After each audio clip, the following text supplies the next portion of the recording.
What is going on, comic fam? It's your boy, the bearded comic bro, and I am joined by comic creator Robert Venditti. Welcome to the show, Thanks so much for having me on, Greg. I appreciate it. man. I'm excited.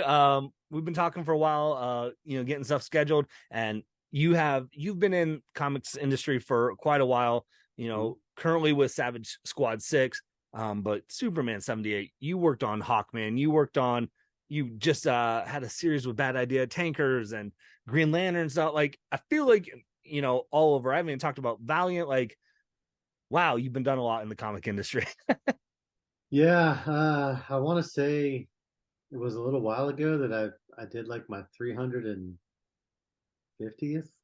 publication, I think. So Wow. it's been quite a lot. I've been very fortunate in that way. Started off with the Surrogates, which is my creator-owned book that I did when I was an employee at Top Shelf way back in the day, all the way up to, I've got Wesley Dodds' Sandman coming out next month, Superman 78 coming out in November.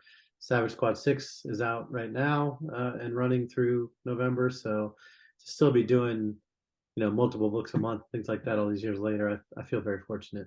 So still staying super busy, it sounds like. So Yeah. uh Yeah. well, you mentioned how, your first creator owned books are. How did have you always had a love for comics? Like, where was it for you that you're like, I want to start to create comics? Yeah, I didn't read comic books growing up. I'm Okay. not sure why. Like I had an older brother who did, but I really wasn't into them. I was a big reader, just never comics. And then when I was in grad school, I went to school for creative writing.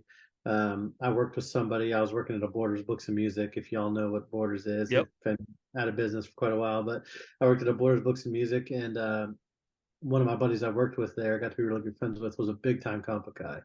And so he would always talk to me about comic book stories and things, and I wasn't really all that interested. But then one day he told me about this plot in Astro City, this story arc called The Confessor, and it sounded really interesting to me. So I went and I read it and really liked it, and then read the rest of Astro City, and then started, reading Alan Moore and Frank Miller and these kinds of things, and really kind of fell in love with the medium.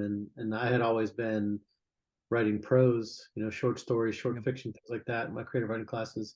But once I started reading comics, I decided that I wanted to try my hand writing that. Um, didn't know how to get into the business, so I started by volunteering to pack boxes in the warehouse of Top Shelf Productions, which is now Top Shelf, an imprint of IDW. They do March and blankets. They discovered Jeff Lemire. They discovered Matt Kent. They discovered Nate Powell. A lot of those things. So a lot of those guys. Um, while I was working in their warehouse, I wrote the script for the Surrogates and gave it to the editor and just said, you know, I'd love your feedback on this. This isn't what you guys normally publish. It's sci-fi, cyberpunk, whatever. But if you think the script is good enough, maybe you can help me show it around. But he liked the script and they decided to publish it themselves. And that was where I got my start.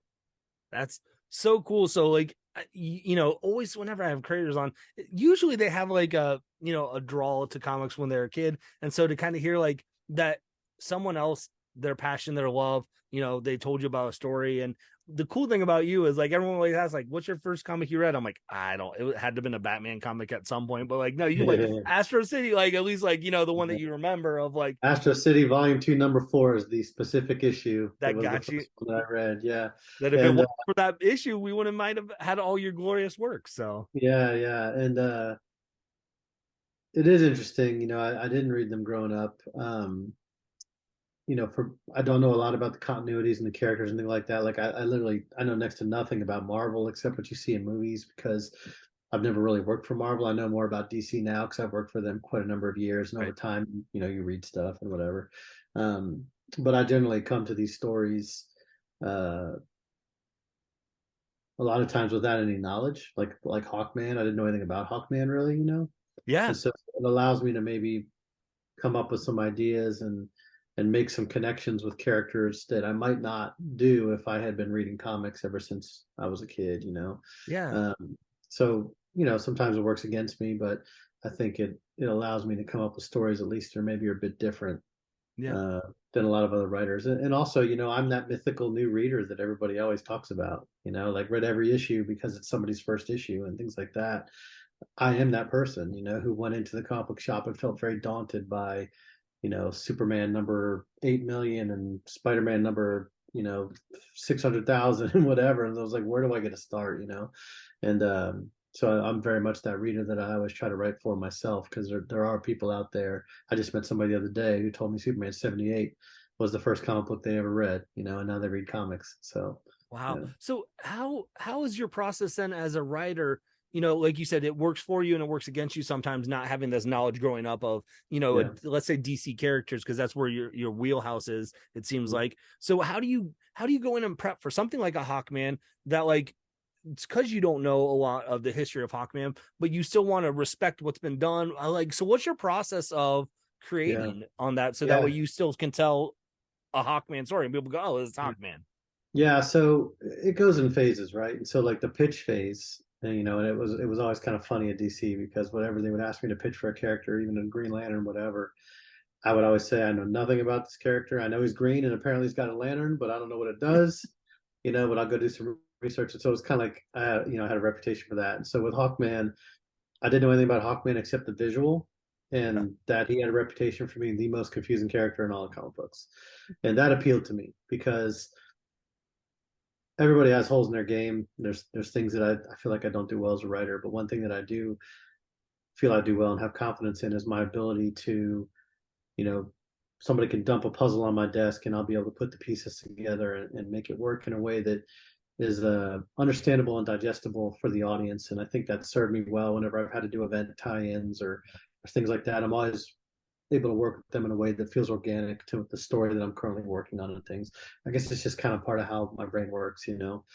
So I sat down that night, the first night, and I just went to Wikipedia and I looked up Hawkman, and there's like multiple Hawkman entries, right? Because Right. there's the Carter Hall Hawkman Wikipedia page, but then there's the Katar Hall Hawkman Wikipedia page. So I read the Carter Hall one first, and it tells me that he's a reincarnating, Egyptian, and reincarnated through time. He's been these different things. Then I kick over and I start reading the one about Katar Hall, and it tells me that he's a Thanagarian police officer. And I immediately get it. I go, oh, I totally understand. He's reincarnated. The Egyptian guy and the alien are the same. He just reincarnated into an alien on Thanagar or whatever. That isn't what happened ever, right? And so once I realized that they never did that, I said, well, that seems like a way to make perfect sense of this entire story where they keep reinventing the character and doing all these different things. I can say that they are all the same Hawkman. It's just a Mhm. matter of him reincarnating across time and space. He didn't just reincarnate on Earth. He went to Thanagar. He went to all these other places. And not only does that sort of unify that mythology and take away that this is my Hawkman, no, this is my Hawkman. Like it's all your Hawkman now, Right. right? But also it opens up the DCU to say, well, maybe he was a Kryptonian in a past life. Maybe he was a new god. Maybe he lived in the microverse, like all these different things that the DC does so well, with the multiverse and this vast universe of worlds that I encountered as a Green Lantern writer and things. Suddenly that all suddenly becomes on the table. And when Brian Hitch worked on that series together and it was kind of a little bit nerve wracking for that first issue, right? Because we knew we were playing with the continuity in a way, Yeah. people buy into this or they're not. But it was really fun because that first day, as the reviews started coming in, people were almost like mystified, and they were just like, I can't believe that these guys fixed 80 years of confusion with 2 words, and they did it on one page. Yeah. And that was when we knew we'd hit it, and it was very gratifying because there aren't a lot of characters left that you get to have. You can have a defining run on, Right. like Batman's had several defining runs. Jeff Johns on Green Lantern, Mark Waid on Flash. Hawkman had never really had that in a sense. Certainly there was, the Gardner Fox Golden Age and then the Gardner Right. Fox Silver Age, but nothing since things had gotten really confusing. And so we were really happy to be able to put our stamp on that and kind of resolve all that continuity stuff. Yeah, I love it that in the confusion of the character and you're trying to learn, you're like, oh, well, this is just what happened. You're like, oh, it's not what happened, but well, it is now. Like we're Yeah, gonna but make it. like if I had been reading comics my whole life, right? Yeah. I've always been reading Hawkman. I would go into that situation automatically, sort of baked in that Katar Hol, the ancient Egyptian, or Carter Hall, the ancient Egyptian, and Katar Hol, the Thanagarian, are two separate characters, Right. and they are separate from each other, and they can't be unified or whatever, right? But instead, I did know that, and so made that connection. And then after that idea gets approved and they say, okay, you're going to write the series. Then I went and I read every single issue of Hawkman that had ever been printed, except Golden Age. Obviously, some of that stuff's not, Yeah. attainable. But I read the original Golden Age, whatever it is, two hardcovers that have been collected, and then I read everything from the Silver Age forward, everything that had Hawkman's name on it. I read, to now know who the villains are and who the supporting cast is, and what has already been done with the character, so I don't repeat any of it, and those kinds of things. Yeah. And it's so great. Like, I feel like I could sit here and talk to you about Hawkman all the time because it's I very. love it. I Yeah, don't I get. mean, it's a series I could have wrote for 100 issues. So you still like you still have Hawkman stories in your mind that you're like you would love to tell. I mean, it came to a resolution at the end, Yeah. but very much when you look at the first issue, and we do this double page spread, and we show Right. like all these past lives, and I've actually got some of the original art from the series on the wall back there. That's Oh, from good. I issue was going to ask you five. what the art was on the back, Yeah, so because I was nosy. yeah, that's when all the Hawks show up. I think in issue 10. But like all those characters had a story, and so Yeah. like we got to them some in the run. We did the Microverse Hawkman, we did the giant Hawkman named Titan Hawk, we did the Kryptonian Hawkman named Katar Ol, which Brian Hitch named. We did some of them, but it was like whenever you wanted to just have a new story, you could just go pull on a Hawkman and do something with Yeah. it. It could have gone on like that forever. So we did come to a conclusion. We did 29 issues, which in this day and age is a lot for a Hawkman run. Right. And we had to choke down a couple of events in there, too, that we had to make sense of and things. Yeah. But it could have gone on a lot longer. But I mean, Hawkman, I think, has Hawkman ever gone more than 29 issues? Yeah. I was gonna say I don't know if it has. I need to. Yeah. I need to go back and research. But I want to say Silver Age was 27. okay. Jeff Johns might have did 28 or 29, and then it switched over to Hawkgirl, I think. Okay. So yeah, I mean that's a long run for Hawkman. Yeah, it's and rightfully so. I mean, I think you brought something fresh to it, and I think people gravitated towards it and appreciated that. Because it was one of my first exposures really to Hawkman too. Like I was going in not knowing, so I think that was a good way to kind of get new readers in too. So Sure, yeah. Well, like I said, you've worked with DC forever, right? Like Green Lantern. One of the first stories I remember was picking up a couple years ago, Superman 78. I don't, my timeline's even run like was it? Yeah, no, it would have been 2021. Yeah. Okay. Yeah. Yeah. So because I remember, when I heard DC announce that they were gonna do stories told in that universe, and same with the Batman 89 universe, I said, sign me up. And so like for you, being involved with DC so long, is that something that you got pitched an idea and they said, hey, would you like to work in this? Or you're like, hey, when you heard that, you're like, I want to be involved in this. Yeah, so I did not pursue that gig. I did not think that gig would ever exist, right? Because Yeah. if they were going to make comics set in the Superman 78 universe, they would have done it by now, right? It's almost 50 years. So, I didn't think it would be something that I would do. But, going back to what I said earlier about me always telling people at DC, I don't know anything about that character. I would always say in interviews or on panels or talking with editors and things that I did see the Superman films when I was younger, and he had a huge impact on me. And Superman has always been one of my favorite characters, in art, not just comic characters, but characters.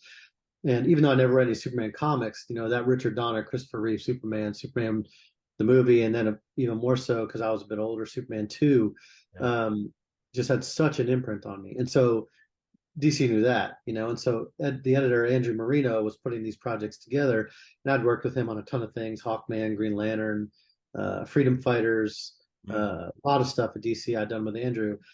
And he was like, here's one that the continuity of, would you be interested in doing this? And I mean, I was immediately, so excited. He said that they want to do a new story set in that universe, and that they wanted Brainiac to be the villain, and build the pitch out from there. Yeah. And so for that research, I had to sit down and literally it was my job to watch Superman movies, right?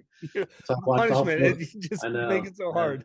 So I watched all 4 Superman films, and I even watched Supergirl. And then I sat down and put my pitch together and of what I would do with the characters and things. And it seemed to me, for watching those films, particularly Superman 2, Richard Donner went out of his way so much to make sure Jor-El and Lara played an important role in those films, Yeah. right? And so as a writer, I tried to think about it and say to myself, where might he have been going with that? I don't think it would have been to just abandon them completely by the third movie, right? Like, what could he have been building towards? If you are making films in the Superman universe or stories set in the Superman film universe, where you have all of the continuity of the character on the table, and you can do fresh things with it, what elements would you pull on? And so I sort of had this idea that, before Krypton exploded, uh, Brainiac pulled a city from the planet, and it was the capital city, Kandor, and it had Lara and Jor-El in it. So in our story, Superman gets trapped by Brainiac and put in the bottle because he's the one that got away, and he reunites with his family. And now not only does he have to uh, figure out how to save Earth, but he also has to choose on an emotional level between, Pa Kent is gone, and here's my mother and father, and do I stay with this family? Do I go to my adopted home? Like, what do I do? And so it just, I don't know that Richard Donner was planning any of that. Right. I have no idea, but it just seemed like, based on the groundwork that he had laid, it was the connections that I made. Yeah. Well, and rereading that series recently, I one thing I appreciate about your writing, I just think you're a fantastic writer, but when you are tasked something with Superman 78, like I felt you really honed into the voice of the character of Clark Kent, the dichotomy of Clark Kent Superman. Like it felt like Christopher Reeves was talking, right? Like the little things that he would do, the interactions with him and Lois at the hot dog cart. Like, how does he be Superman but still be Clark with and just like the golly, like it just felt like I Yeah, was reading a Superman movie. yeah. And so much of that is Wilfredo Torres, the artist, too, right? Yeah, Like he was able to capture Christopher Reeve's acting ability, the drop shoulders and the swinging of the arms, the yeah, difference between, the Clark Kent poses and the Superman poses, and such a credit to Wilfredo as an artist to take a static medium and to be able to capture an actor's fluid movements. And so much of, I think, you hearing the voice and the dialogue is you seeing the visual that matches up with the film too, and the acting. yeah. And he's a huge fan of the films, and he was absolutely amazing to work with. The Brainiac design he based on David Bowie, which is genius if you think of that era of actors. And like, I'm a huge David Bowie fan, and I don't know why I didn't think of it myself, but it's obviously perfect. And very proud of how the book came out. And DC just announced, a little over a week ago, that we're doing a second story that'll start up in November. And for that one, we're doing Metallo would be the villain. And the premise, again, thinking about the film universe and all the things that we can pull on, the premise, and this is set up in the first Superman film, is that when Superman landed on Earth, some of the kryptonite rocks from the planet also landed. We know from the first film one landed in Ethiopia, right? Well, why would there Right. be only?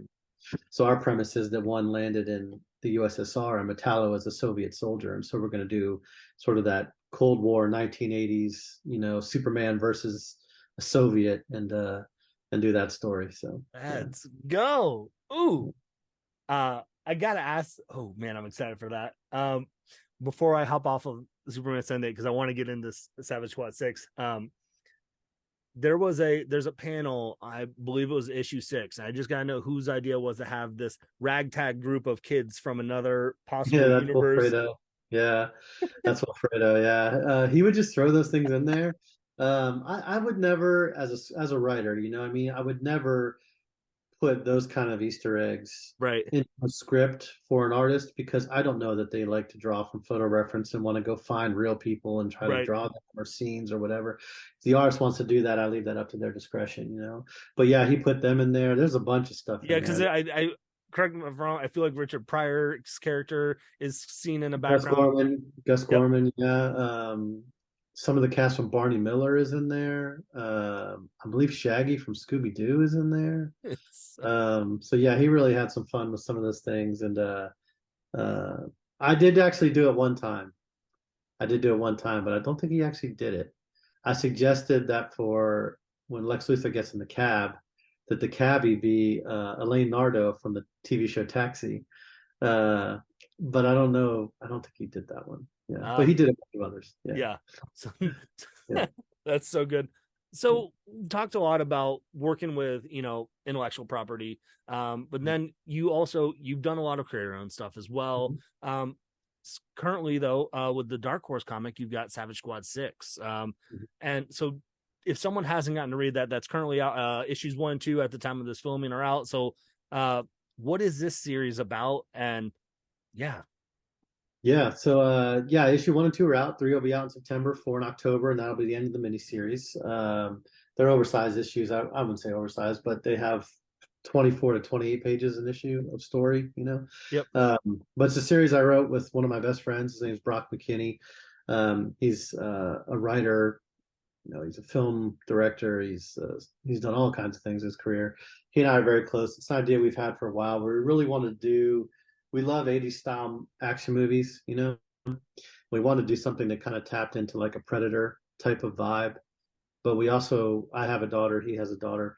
We wanted to do a story for our daughters. Mm. And so the premise of this is it's a team of special forces women set in the near future who go into the Chernobyl exclusion zone. And we wrote this in like 2020, and I think we were working on it even longer, but we did the script in 2020. So this is way before a lot of current events. But Yeah. so they go into Chernobyl's exclusion zone to get a nuclear fuel rod from the old reactor because they want to use it as a bomb to defeat this marauding army in this future. And as they go into the exclusion zone, they realize that there's something there that is now hunting them, and they have to deal with that. And the idea came from something my daughter told me, where she watched a film in like, I don't know, sixth grade or something. She watched like a documentary about Chernobyl in terms of wildlife, and how, Oh, because it's such a dangerous place for humans to go, people don't go there. And because of that, nature's kind of reclaimed it. It's like a safe space for nature because people can't go there and wreck it. You know what I mean? yeah. So all these things are thriving in that exclusion zone. And so we kind of took that idea and played with it some. Oh, I love I love that. I love so many things about what you said there, throwback to 80s action movies, but creating something for your daughters, as also a dad of two daughters, like I'm like, I love how much with them being young, so I wouldn't let them see this book for quite a while. Sure. Yeah. Yeah. But I love how much that kids influence some of the decision making we make and things that we are inspired to do. Of like, okay, cool, Definitely. I've gotten to write Green Lantern, I've gotten to write Superman. Now I want to write something that then an idea that also helped. That sounds like daughter watching the documentary, spawning stuff. So I love Yeah, how yeah. real life plays into that for you as a writer. Yeah, that's all it is as a writer. You have to write. There's only so many Superman stories and Green Lantern stories and Predator stories or whatever, right? Right. The way to make mine different from yours and somebody else's is to write from within my own influences and my own life experiences, the people I know, the people around me, things I've done, things I've seen, things I've read. Just all becomes this sort of big, melting pot of life experience, and that's all inside you. And so you have to draw from that when you create your stories, and that's the only way the story is going to be different. If you try to write a story that imitates something else, or you try to make your style be what I don't know, some other writer would do or whatever, then it's going to just read as a carbon copy of that other writer. So that's not that it's much of a secret, but with writing, and I would imagine with music and painting and photography and whatever art form it is, you have to draw from that area within yourself. For better or for worse, people will like it or they don't, but it has to be true to your own stuff. So I know creating comics, you work with a lot of people, but as a writer, how different is the process for you than when you are co-writing something like this compared to when you're doing a solo script? Yeah, I mean, it might be real different if Brock and I weren't such close friends. Like we would literally get together. He lives, several hours from me, but we would get together and spend a week writing at various times, and we would just sit across the dining room table, and we would each be writing and passing things back and forth. And I honestly, if I were to go pick up the issue and read the issue, I sincerely can't remember which pages I wrote and which ones he did. you know, because I would write some, he would write some, we would pass them back and forth, and he would make changes to mine, and I would make changes to his, and it would just become this thing, you know. Mm, So I couldn't go through and be like, that's a me page, that's a Brock page, you know. I don't know if he could, he might be able to, but I can't, you know. So I think if it was a different scenario where I was working with somebody I didn't know real well, we'd been talking about the story for years, you yeah. know, and you know, he and I have watched action films together, and like, you know, we know what we like, and we have the same influences, you know what I mean? And so, it was a very smooth process to do, you know. Yeah. So is this I know you said it was a 4 issue series. Is that just kind of like where you're at with the story contained, or would you like to explore more in this world if given the Oh yeah, opportunity? we could do more of these stories for sure. If we wanted to, we already know what the second one would be, and we know what the ultimate endpoint would be, and that's kind of the way that I structure everything that I write. Okay. Like when I start writing Hawkman, pretty soon on, I'll know what the last page is going to be and what happens, but I have no idea how many issues are going to be in between. You know what I'm saying? And Yeah. like X War was 57 issues, and Green Lantern, How to Run the Green Lantern Corps, 51 issues. You know, I don't know if it's going to be 12, 24, 36, 50. I don't know. But I do know what the endpoint is. And knowing where that endpoint is allows me to just sort of slot in content as I need it to get there, right? New stories. So Right. we have a ton of stories we could do uh, set inside the universe of these books. We already know how they end, and we know what the next one would be, but there could be more in between or not, or this is the only one, or who knows, you know, we'll Yeah. just have to, yeah.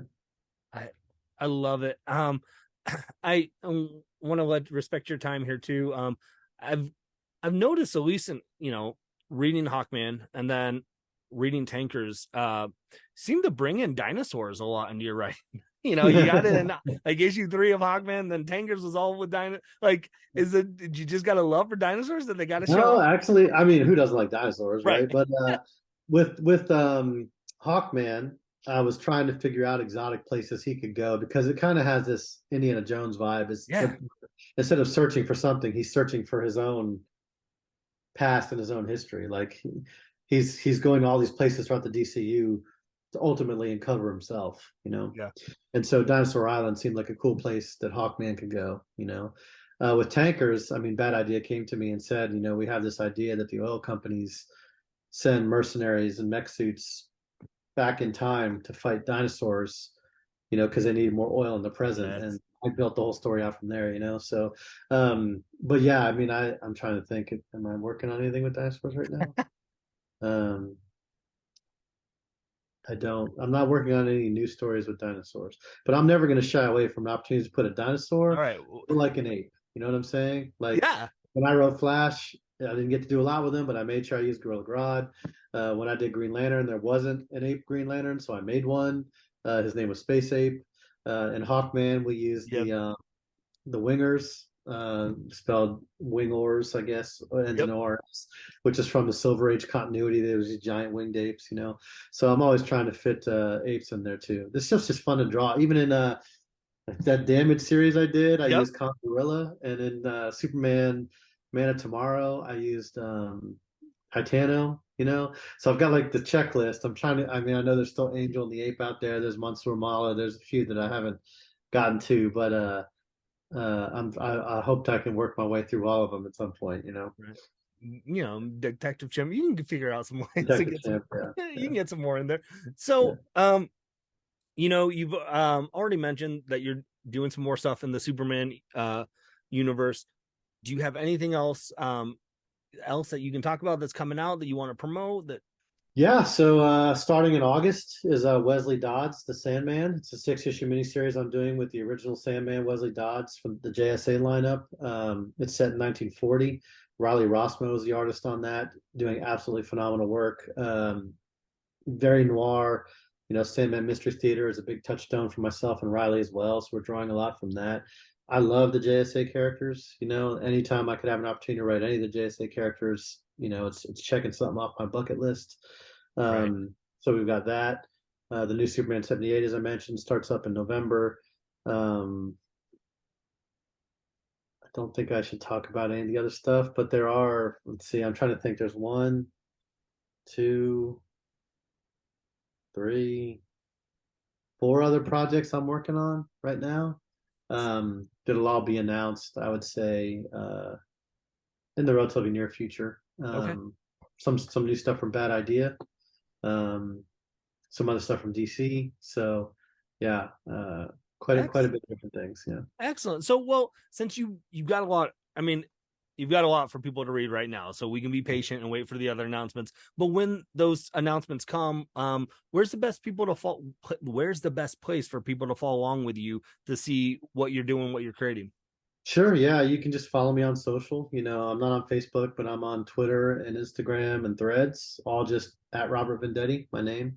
Also do, pretty decent amount of conventions. I'll be at let's see, I'll be in Savannah in the end of September for comic convention there. I'll be at NC Comic Con in November in Durham, North Carolina, and I'll be at GalaxyCon Columbus in December in Columbus, Ohio. Right, my neck of the Uh, woods. yeah, so people are always can reach out to me on social or come see me at a convention or something like that. So Yep. So, well, Robert, thank you so much just for taking some time to talk about comics with me. And I look forward to catching up with you in December at GalaxyCon. So, yeah, I appreciate it. Thanks for the invitation. Always happy to come on. I appreciate you taking the time, yeah. and I'll see you in December. All right, gang. With that being said, make sure you guys go and support Robert's books. If you're listening on the podcast, all the links we talk about are in that. Same in the description of this video. And as always, hopefully you can find some time to curl up, grab a book, and nerd out. Peace.